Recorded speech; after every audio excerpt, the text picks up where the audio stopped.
Hello everyone, and welcome to my General Hospital YouTube channel. I hope everyone is having a wonderful day. Before we begin, please hit the subscribe button and give this video a thumbs up. Chase told Brooke Lynn in the Port Charles police station lobby that he was going to question Jason about Dante's shooting. Chase led Jagger into the interrogation room when he showed up. The door closed and Jagger looked straight ahead at Jason. Jagger questioned sharply, "What the hell are you doing here?" Jason remembered that the night Dante was shot, he had thwarted an attempt on Sonny's life. Jason saw that Dante had been shot by the sniper, Hamish. Jagger inquired as to Hamish's subsequent circumstances. Jason remembered that once Hamish had located him close to Dante, they had traded shots. Jason guessed that Hamish's body had been taken by the extraction crew he and Hamish had been employed by. Jagger mentioned that Jason had called 911 when Dante was shot and had also given first aid to the victim. Jason acknowledged that he had called 911 and left the phone close to Dante so that the operators could figure out where Dante was. After Jason and Hamish had traded bullets, Jagger questioned where he had gone. Jagger guessed Jason had left the waterfront district and gone to Carly's mansion. "Jason, you committed to giving everything you had." "This isn't helpful," remarked Jagger. After Jason was shot, Jagger insisted on knowing who had cared for him.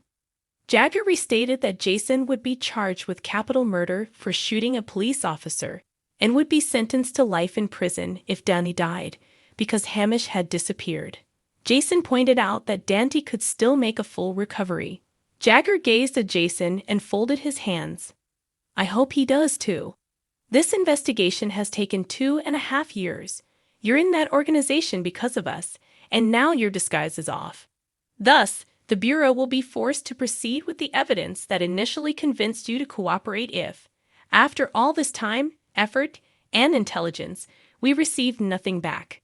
And we both know that's not what you want," Jagger remarked, taking off his coat. After that, Jason sat by himself thinking. Jocelyn hoped that she could talk to Trina at Bobby's diner. Trina stated that she was at a loss for topics to discuss. When Trina expressed her inability to hang out with Jocelyn, she attempted to be kind, but Jocelyn disregarded her request and attempted to link Trina's breakup with Dex to her sorrow over Spencer's passing. According to Trina, she and Jocelyn needed some alone time. Then Trina acknowledged that she was angry with Jason. "Hasn't it occurred to you that he could have been the one who shot my father?" Trina inquired of Jocelyn. With a contemptuous tone, Jocelyn stated that Jason was unable to have shot Curtis. Jocelyn went on to say that she was just happy Jason was still alive. "Yes, fortunate him," Trina murmured without enthusiasm. Trina went to meet Stella and left when Michael came in. Michael then informed Jocelyn that Jason had handed himself in to the authorities. Jason was protected by Michael and Jocelyn, and then Michael went to see Willow. Stella and Trina met outside the diner before their scheduled lunch. Stella soon saw Trina was depressed. According to Trina, she didn't feel like hanging out with anybody. While holding Trina's hand, Stella mentioned that grieving, sadness, and coping with loss were all common emotions. "In the coming months and years, Trina's suffering will subside," Stella continued. "You know what, Aunt Stella? I hardly recognize my emotions from one second to the next. Well, I feel mostly numb. I occasionally experience anguish or rage, but mostly I'm just seeing things through a mist." Trina acknowledged, "I'm just really going through the motions, and I don't really taste what I'm eating or care about much anymore." Stella understood, thinking that Trina was still a little shocked. Trina questioned whether there was any way to proceed. Trina said, "Because I sure can't see it."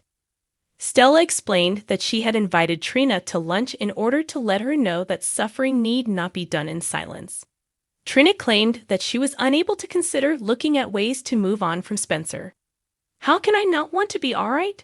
What if I'm not ready to move on from it?" Trina inquired. Trina went on to say that she was reluctant to part with Spencer. "Aunt Stella, I don't want to move on from him," Trina exclaimed. "I loved him so much, and now he's gone," as Stella encircled her in her arms.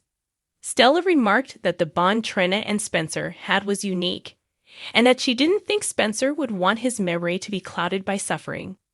Trina questioned, "But what if he was the love of my life?" Stella advised Trina to keep her attention in the here and now, stating that she still had her entire life ahead of her. Trina expressed uncertainty about her ability to heed Stella's counsel. "I get irritated when I'm not numb, and because I despise Esme, I stuff it down. And on Stella, I'm so angry that it scares me. Not that it matters that she's dead. It appears as though she got away with destroying our lives. Furthermore, it's unfair," Trina said.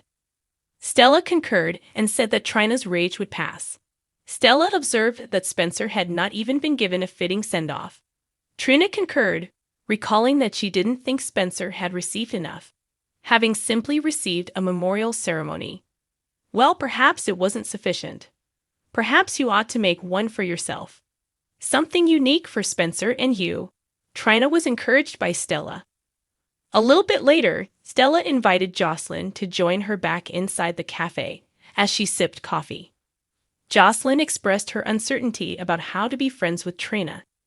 Stella advised Jocelyn to give Trina some time to work through her sadness over Spencer's death. Stella spoke before Jocelyn compared Oscar's death to Spencer's. "Our Trina is a young lady of strength," Stella assured Jocelyn. "She'll find her way home." Trina approached Spencer's headstone at the cemetery gently and peered down.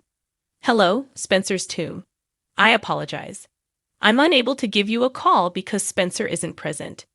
Trina dried her tears and remarked, "You're just a stand-in, a tangible marker of the incredible life force that went by the name of Spencer Cassadine." Trina stopped and took a seat on the ground close to the nameplate honoring Spencer. "With all due respect, you are completely disadvantaged, because it would be impossible to fully capture Spencer's essence. But hello, Spencer, you're all I have. Laura must have chosen this location because it's close to the water." "Well, that makes sense. She was aware of your love of the water. I saw you by the water the last time I saw you," Trina remarked, trying to hold back her tears. "You know, there are moments when I can't stop hoping that I'll get a call telling me that you're okay and that this whole thing was just a terrible nightmare. I am aware that daydreaming about unrealized possibilities is bad for me. However, I enjoy being close to the sea since it's serene and gives me the impression that you're nearby. God, it feels like you're with me even in the rain. It feels as though everything is around you, as though you're a part of the atmosphere. But it feels like I vanished," Trina murmured, putting her hand on Spencer's gravestone and lowering her head. Trina grinned softly as she briefly started to see her and Spencer living in Paris. "So, you come to pick me up at the end of the day, and I go to my lessons in the morning while we're in Paris. Additionally, my classmates are curious in my boyfriend, who is both mysterious and incredibly attractive. Have I heard that he was royalty? However, I act casual, and we continue to argue over who is superior, Monet or Degas, by spending our free time visiting museums. It's the Monet. After that, we go to bookstores, galleries, and bistros where we rate the coq au vin. And we simply stroll through the streets of Paris holding hands. That's my dream," Trina remarked, halting. When she talked about her situation, Trina became serious. "My reality is that I've returned to Port Charles. I'm not enrolled in classes. In addition to working at the gallery, I reside at home. And even art hurts these days. However, I only do it to pass the time and lessen how much I miss you, because I'm not ready to part ways with you. When you're both everywhere and nowhere at once, how can I ever say goodbye to you? But I have to try because if I don't, I'll sink too," Trina remarked, her eyes welling up with tears once more. Elizabeth told Willow at the hospital that because of Heather's diagnosis and the missing medication, she had only slept for 2 hours the night before. Elizabeth claimed to be tense. "I just wish I knew anything about Jason," she said. Willow and Elizabeth strolled side by side as Elizabeth confided in Willow that her family was nervous about Jason's possible involvement in Donnie's shooting. Elizabeth acknowledged that she was nervous, as was Jake, and that she was curious about Jason. regarding Jason's whereabouts and his denial that he had shot Donnie, Willow said nothing. Shortly after, Chase and Brooke Lynn exited the elevator and talked loudly enough for Elizabeth and Willow to hear them discussing Jason. Elizabeth heard Brooke Lynn and Chase mention that Jason had turned himself in to the police. Willow was informed by Elizabeth that she was unsure of how to handle Jason's arrest. "I'm at a loss for ideas. Is Jason right to have done this? Is this a calculated action? Furthermore, how should Jake react to this? I've been trying to get him to be open-minded about this since he's so terrified that his dad is guilty." Elizabeth pondered. Maybe this was just an error, or it happened for a legitimate reason. Elizabeth asked Willow what she thought and added that she wanted to think Jason was innocent. Elizabeth had known Jason for a lot longer than Willow. Willow noticed. Willow just expressed her doubt that Jason had shot Dante. Elizabeth stated she had to go home to discuss Jason's incarceration with Jake and Aiden. Brooke Lynn informed Chase, back near the nurse's station, that she was aware he was seeking payback for Donnie's shooting. Chase stated that he didn't want his rage to possibly taint the shooting inquiry. Chase was reassured by Brooke Lynn that Dante would receive justice. Brooke Lynn and Chase commented on how fortunate they were to have each other before going to Don's room. Willow was later discovered by Michael at the nurse's station. Michael disclosed that Jason had surrendered to the authorities. Willow was concerned that Jason would turn Michael and her over to the authorities. Jason, according to Michael, would prefer to go to jail. Elizabeth had heard Chase and Brooke Lynn discussing Jason's arrest. Willow revealed. Willow expressed her want to inform Elizabeth that Jason had not shot Dante. Michael remarked that he had to keep silent about Jason, as did Willow. Aiden attempted to divert Jake at Elizabeth's house while he was brooding over Jason's incarceration. Elizabeth walked in at the perfect moment to hear Jake call Jason his psycho dad. Elizabeth joined Jake and Aiden for a family discussion in the living room. Jake questioned Jason's reason for hiding.